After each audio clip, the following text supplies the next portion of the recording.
आपण जर पाहिलं त्याही मध्ये काही बीजेपीच्या नेत्यांची जी स्टेटमेंट आली त्या सगळ्या याच्यावरून असं वाटतं की सरकारमध्ये असलेला पक्ष ज्यांची जबाबदारी संपूर्ण राज्यामध्ये शासनामध्ये जनतेमध्ये समानता ठेवून न्याय देण्याची आहे, शांत कायदा सुव्यवस्था राखण्याची आहे,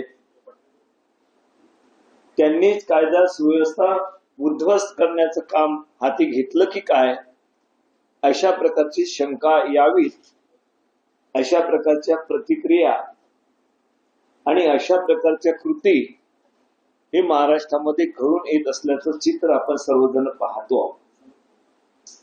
नागपूरमध्ये औरंगजेबाच्या कब्र त्या ठिकाणी ती खोदून टाकावी, काढून टाकावी, औरंगजेबाच्या संदर्भामध्ये निदर्शनं केली. मला वाटत नाही की कुठेही त्या संदर्भामध्ये कुठल्याही धर्मातील समाज रिॲक्ट झाला असेल. परंतु इथे झालेली घटना ही आपण बारकाईने नजरेमध्ये घेतली तर एक प्रश्न निर्माण होतो की अशा प्रकारचे मोर्चा काढण्याची परवानगी पोलीस स्टेशननी पोलिसांनी का दिली, आणि अशी परवानगी दिली असेल मग त्यामध्ये होणाऱ्या ज्या कृती आहेत, पुतळा दहनाचा विषय असेल किंवा कुठेही कोणाचा भावना दुखावल्या जात असेल, अशा प्रकारचा कुठला प्रसंग असेल तर तो पोलीस त्याच ठिकाणी हाणून पाडण्याचा प्रयत्न करतात, हे आपल्या सर्वांना याची जाणीव आहे. परंतु प्रत्यक्षपणे बजरंग दलाच्या आणि विश्व हिंदू परिषदेच्या या मोर्चामध्ये औरंगजेबाचा पुतळा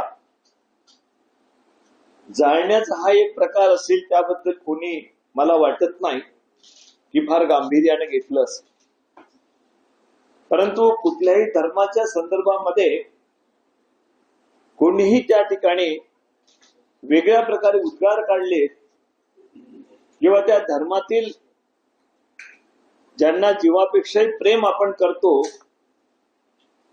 त्या आस्थेला जर कोण ठेस पोहोचण्याचा प्रयत्न करू नये, आणि करत असेल तर ते हाणून पाडण्याचा प्रयत्न पोलिसांनी करायला पाहिजे. परंतु मीही सोशल मीडियावर व्हायरल झालेले मला सर्वांनी दाखवलं की जे हिरवी चादर म्हणून आपण चढवतो आणि त्या चादरीवर जे आयात त्यांच्या कुराणामधल्या आयातावर जे लिहिलेले चित्र स्पष्ट दिसत आहेत ते जर जाळण्याचा कोणी प्रयत्न करत असेल तर जेवढा करावा तेवढा निषेधार्ह आहे.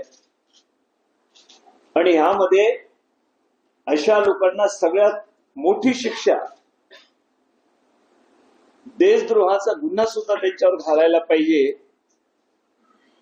परंतु पोलिसांनी त्यांच्यावर काय कारवाई केली या सगळ्या घटनेकडे पाहत असताना आपण विचार करण्याची गरज आहे. आणि पोलिसांनी त्या ठिकाणी गुन्हे काही लोकांवर 8 लोकांवर दाखल केले, तेही सुमोटो स्वतः ते येऊन पोलीस स्टेशनला हजर झाले आणि सांगितलं गेलं की आम्ही गुन्हा आमच्या त्या ठिकाणी लावायला हरकत नाही. म्हणजे असं प्रेमाने सगळं त्यांचं नातं पोलिसचं आणि त्या लोकांचं होते की काय, आणि पोलिसांनी त्यांना काहीतरी सूट दिल्याचं चित्र या सगळ्या प्रकरणामध्ये सुद्धा पहिले दिसून येत. त्यानंतर सुद्धा घटना घडली, दुर्दैव आहे, त्यांचाही निषेध करावा तेवढं कमी आहे. ज्या लोकांनी कुठलंही त्याला कारण असेल परंतु सामान्य माणसाचं ज्यांचा काही संबंध नाही त्या विषयाशी, त्यांचं नुकसान प्रचंड प्रमाणात जे केलं हे सुद्धा दुर्दैव आहेत. कारण संयम पाळणं हे काळाची गरज आहे. चिथावणीखोर तर रोज तो कार्यक्रमच हातामध्ये घेतला की काय बीजेपीने आणि त्यांच्या पुरस्कृत अशा प्रकारच्या विश्व हिंदू परिषद असेल, बजरंग दल असेल, यांनी देशामध्ये जरी आपण पाहिलं आणि आज राज्यामध्ये सर्वत्र आपण यांच्या जे नेतृत्व म्हणून म्हटलं जातं, त्यांच्या तोंडामधून जे काही शब्द निघतात ते काय पूर्ण महाराष्ट्रातील जनतेला जोडण्याचे शब्द आहेत की तोडण्याचे शब्द आहेत. आणि यामध्ये मग शासनकर्त्यांनी जबाबदार शासन याच्यामध्ये आहे. तर कायदा सुव्यवस्था राखण्याची जबाबदारी शासन आहे आणि शासनातील नेतेच याच्यामध्ये जर अशा प्रकारचे शांतता बिघडवण्याचं काम करत असेल तर महाराष्ट्राला कोण वाचतं? आणि हे काम सातत्याने सुरू आहे. त्या ठिकाणी आज आपण बारकाई निरीक्षण करतो. मी आपला या माध्यमातून आपल्या प्रेस बांधवांना सुद्धा आपल्याला सांगू इच्छितो की नागपूर एक शांततेचं प्रतीक म्हणून आपण सर्वजण देशामध्ये पाहतो. एक मध्यस्थानी असलेलं, कधीही तर दंगली झाल्या नाही. एवढा मोठा समाज, मुस्लिम समाज असेल, हिंदू समाज असेल, त्यांचं एक वेगळं अटूट अशा प्रकारचं व्यावहारिक नातं, प्रेमाचं नातं जोडलेलं आहे. आणि ते तोडण्याचा ज्यावेळेला प्रयत्न करतो त्यावेळेला आपण या सगळ्यांच्या अशा प्रकारचं होऊ नये ही भावना जी आजपर्यंत नागपूरची आहे ती कायम ठेवण्याकरता आपल्या सर्वांकडनं प्रयत्न व्हायला पाहिजे. आपण प्रेस या ठिकाणी आहे, अत्यंत जबाबदार अशा प्रकारची प्रेस आहे. नागपूरची प्रेस म्हणजे आपल्या विदर्भामध्ये एक केंद्रस्थानी आहे. आणि ज्या वेळेला काही विषयाला दुःख होतं की काही अशा बातम्या पसरल्या जातात की काही शंका आहेत आमची की बांगलादेश मधले काही लोक त्याच्यामध्ये असावेत, शंका आहे आमची की काही काश्मीर मधले दगड कसे मारावेत ती लोक या ठिकाणी आली असावी.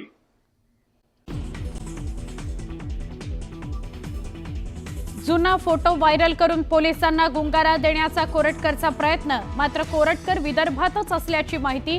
कोल्हापूर पोलीस कोरटकरच्या मागावर.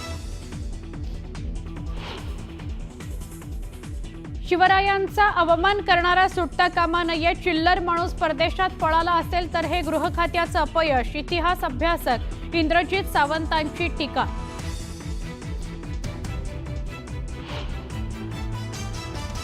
प्रशांत कोरटकर हा गृह खात्याच्या मदतीशिवाय पळून जाऊच शकत नाही. कोरटकर पळाला असेल तर पोलीस आयुक्तांचा राजीनामा घ्या.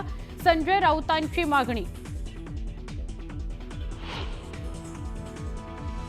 हिंसाचाराच्या घटनेनंतर मुख्यमंत्री देवेंद्र फडणवीस नागपुरात दाखल. वरिष्ठ पोलीस अधिकाऱ्यांसोबतच्या बैठकीत नागपुरातील परिस्थितीचा घेतला आढावा.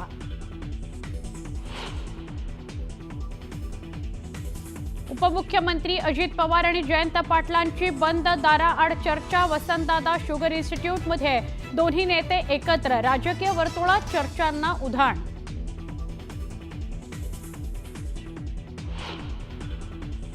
माणिकराव कोकाटेंसह 25 माजी संचालकांना नाशिक जिल्हा बँकेनं बजावली नोटीस. 347 कोटींच्या कर्ज वाटपात घोटाळा केल्याचा आरोप. याचिकेवर 2 एप्रिलला सुनावणी. सतीश भोसले उर्फ खोक्याला शिरूर कोर्टानं सुनावली 2 दिवसांची पोलीस कोठडी. ढाकणे कुटुंबाला मारहाण केल्यानं खोक्या अटकेत.